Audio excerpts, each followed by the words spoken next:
मैं जब विश्वविद्यालय में था तो मेरे वाइस चांसलर को मैं मिलने गया। वो बहुत आधुनिक आदमी थे, सारे विश्व का भ्रमण किया था, कैम्ब्रिज और ऑक्सफोर्ड में भी पढ़ाया था, कैम्ब्रिज से ही डीलिट थे, तो बिल्कुल ही अत्याधुनिक थे।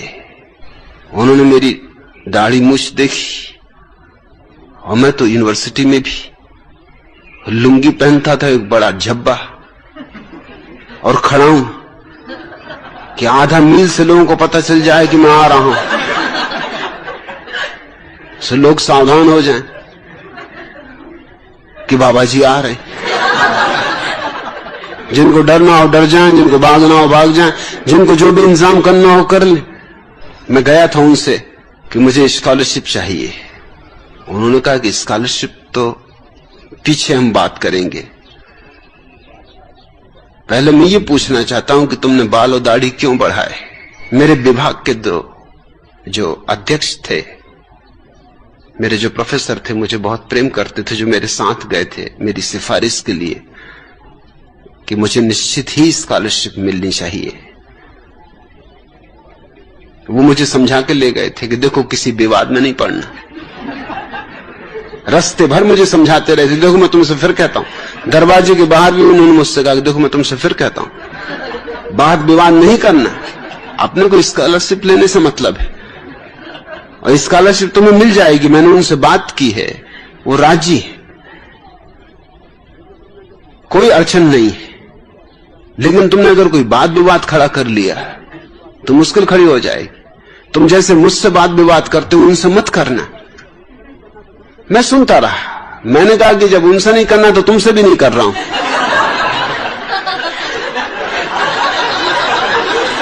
मैं बिल्कुल चुप हूं, मगर मैं ये भी कह देता हूं कि अगर उन्होंने कोई बहुत बुनियादी बात छेड़ दी तो फिर बाहर में जाए स्कॉलरशिप, मिले कि ना मिले। और उन्होंने यही बात छेड़ दी। उन्होंने देख के मुझे कहा कि और सब तो ठीक है, दाढ़ी मूछ क्यों बढ़ाई। मेरे प्रोफेसर जो मेरे पास ही बैठे थे, पैर से मेरे पैर में पैर मारने लगे कि चुप। मैंने उनसे कहा कि देखिए, इसके पहले कि मैं आपसे बात करूं, मेरे प्रोफेसर को कहिए कि मेरी टांग में टांग न मार। मेरे प्रोफेसर तो बहुत घबरा गए, उनको तो पसीने छूट गया। मैंने कहा कि तुम्हें क्यों पसीने छूट रहा है, स्कॉलरशिप मेरी जा रही, जाने दो। और वाइस चांसलर तो बहुत हैरान हुआ कि मामला क्या, उन्होंने क्यों टांग में टांग मारा है। मैंने कहा ये मुझे समझाते आ रहे हैं रास्ते भर से कि अगर विवाद किया तो स्कॉलरशिप चली जाएगी। मैंने भी इनसे कह रखा है कि अगर उन्होंने कोई बुनियादी बात छेड़ी तो विवाद होकर रहेगा। आपने बुनियादी बात छेड़ दी, अब ये मेरी टांग में टांग मार रहे। अब मैं स्कॉलरशिप की फिक्र करूं कि अपनी आत्मरक्षा करूं, आप बोलिए। उन्होंने कहा तुम फिक्र छोड़ो, विवाद कर सकते हो, स्कॉलरशिप कहीं नहीं जाएगी। मैंने कहा स्कॉलरशिप का मामला पहले निपटा दीजिए, ताकि ये नहीं तो ये मेरी टांग में टांग मारेंगे।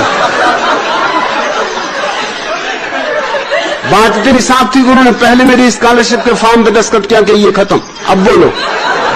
मैंने कहा मैं तुमसे ये पूछता हूं कि आपने बाल और दाढ़ी कटाए हैं या मैंने बढ़ाए।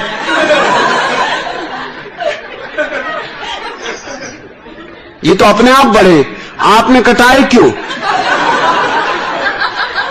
उन्होंने कहा ये बात ठीक है कि कटाए तो मैं नहीं। उनका तुम मुझसे पूछ रहे हो उल्टे,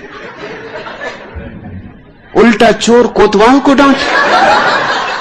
मैंने बढ़ाए नहीं, अब मैं क्या करूं, बढ़ गए। कटाए नहीं, ये बात जरूर है, क्योंकि मैं आज तक तय नहीं कर पाया कि कटाऊं कैसे, भगवान बढ़ा रहा है और मैं कटाऊं। अब कल तुम हमसे यही कहने लोग उंगलियां क्यों नहीं कटाई, कि टांग क्यों नहीं कटाई, अभी तो बड़ा मुश्किल हो जाएगा, हम क्या क्या कटाएं। तुमने क्यों कटाए। उन्होंने कहा कि मुझे थोड़ा सोचने का समय दो। कितना समय चाहिए।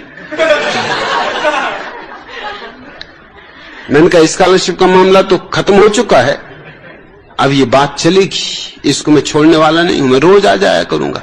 आप सोचें रोज मैं ठीक 11 बजे आपके दफ्तर पर दस्तक दिया करूंगा। दस्तक देने की वैसे भी जरूरत नहीं, मेरी खड़ा हूं करीब आधा मील से बस।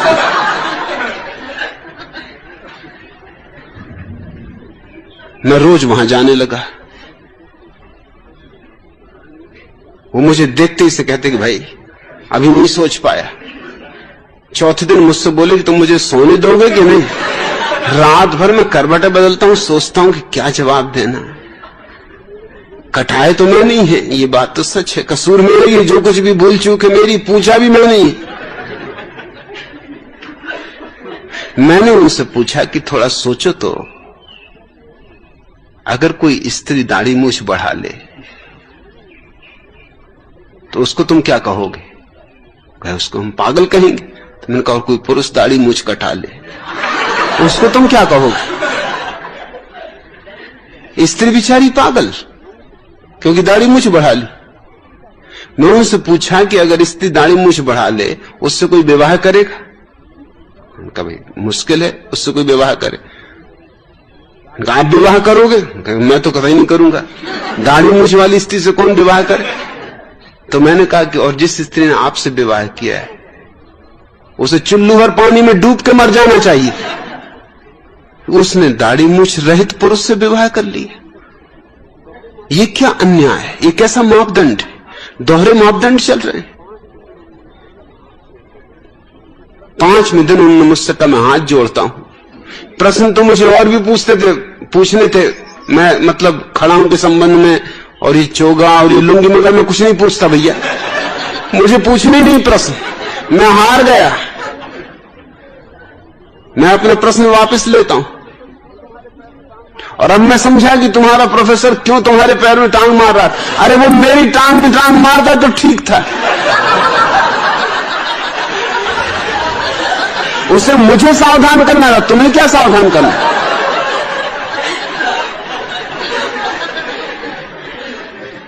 फिर 2 साल मेरे उनसे संबंध रहा, उन्होंने कभी कोई प्रश्न नहीं उठाया, इस तरह का कोई प्रश्न नहीं। चाहे मैं वो देख भी लें कि मैं कुछ ठीक नहीं कर रहा हूं जो कि यूनिवर्सिटी के स्नातक को करना चाहिए, मगर अगर मैं ऊंट पे भी सवार होकर पहुंच जाता तो भी मुझसे नहीं पूछ सकते थे तो ऊंट पे सवार क्यों, क्योंकि पता नहीं इसमें से क्या मामला निकले, फिर पीछे झंझट खड़ी हो।